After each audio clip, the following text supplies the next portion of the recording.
بسم الله الرحمن الرحيم. السلام عليكم، شلونكم، شخباركم؟ رجعنا لكم اليوم بفيديو جديد، تزيين كيكة وحدة يعني. وشوفوا الكيكة عندي شلون هشة وبطنها بيضة تخبل. طبعا هاي الكيكة انا مسويتها وكنت مجمدتها بالفريز، خليتها بكيس ومجمدتها، بس اجتني الطلبية مالتها يعني.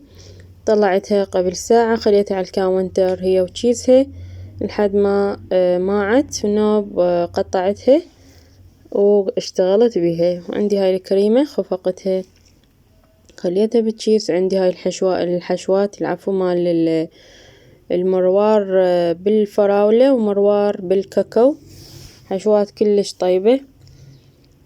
راح حشيل الكيكة هسه. طبعا انا بدون سقي، ما اسقي هالكيكة لان هي من الحشوات ومن الكريمة تصير يعني ترفة ما تيبس. راح اخليه داير مداير الكيكة الكريمة فقط، يعني ما اخليه من النص كلش قليل. شلون اسوي السياج يعني للحشوة على مود من تتقطع الكيكة، او من اخلي الطبقة الثانية فوقها حتى الحشوة ما تطلع لي برا، فخلي هيجي كريمة داير مدار الكيك. وبهاي الطريقة اخلي الحشوات واخلي الطبقة الثانية والطبقة الحشوة الثانية بنفس الطريقة اسويها.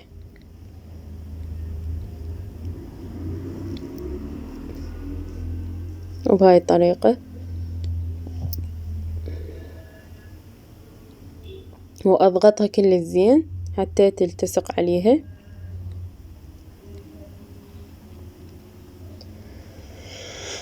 ورحت هنا افتح التشيز شوية كبره لان كانت فتحتها كلش صغيرونة، وراح اخليهم كريمة نفس الطريقة،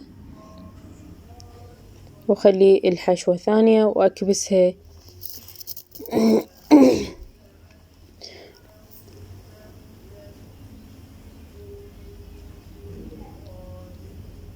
وراح اسقلها سقل اولي دخلتها للثلاجة لمدة ساعة. خليتها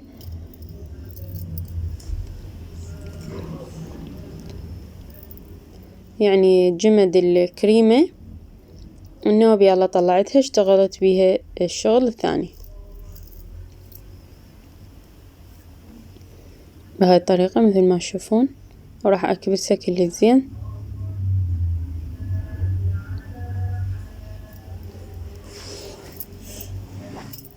هسه راح اوزع الكريمة زادت عندي بالتشيز، راح اوزعها عليها واسقلها مثل هذا السقل. سقلتها راح ادخلها للثلاجة. وهنا بعد ساعة مرت عليها بالثلاجة، طلعتها حطيت عليها كريمة كلش هواي. وراح اسقلها هسه، انعمها يعني. طبعا مشكلتي هو الثقل، معاناة انا وياه، اخذ لي بالساعة نص ساعة اسقل بيها. والعافية تداريجية، مو شي يجي بسرعة واحد يتعلمه، شوية شوية نتعلم. وعندي هاي عجينة السكر بيضة، لونتها انا لون ازرق، ولونت هذيك لون احمر، صارت وردي. فتحتها بالنشا، عجنتها كل زين وفتحتها بالنشا بالشيبك، ولازم جواها نشا. وعندي هاي القطعات الحروف بالانجليزي، طبعا ردت بالعربي ما لقيت، بس هاي بالانجليزي لقيتهن جبتهن. وراح اكتب الاسماء المطلوبة رادوهن مني بالانجليزي،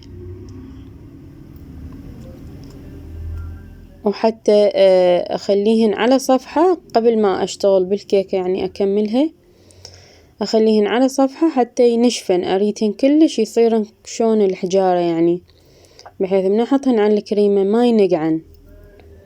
عندي هاي الصورة ورقية طبعا مو سكرية، طبع عليها ابني بالمكتبة.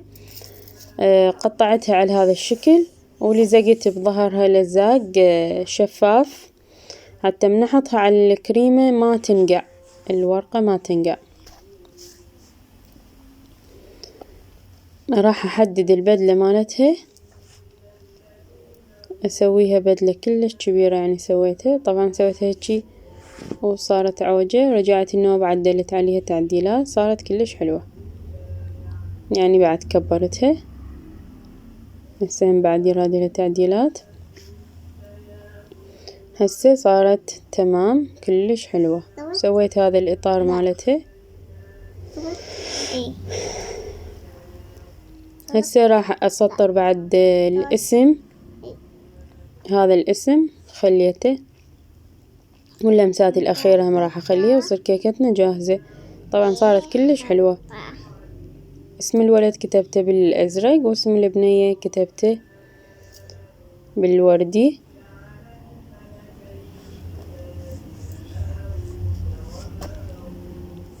وصارت خليت هذا الصجم الأحمر على البدلة وخليت هذا الفضي منه ورجعتها بالثلاجة بالفريز لحد ما اجوا واخذوها. طبعا هاي الكيكة مال الخطبة. اتمنى يعجبكم هذا الفيديو، ما تبخلون علينا باللايك والاشتراك وتفعيل الجرس واكون ممنونة منكم. عندي هم هسه كيك قطع هم زينتهن للمحلات، يعني زينتهن وصورت تصوير، يعني هيجي ورا التزيين صورتها، هم راح اراويكم اياه.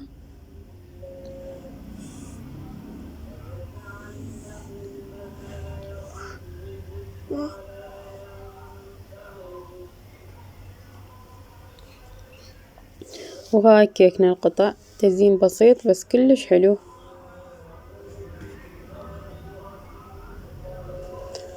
اتمنى يعجبكم ونقولكم باي باي.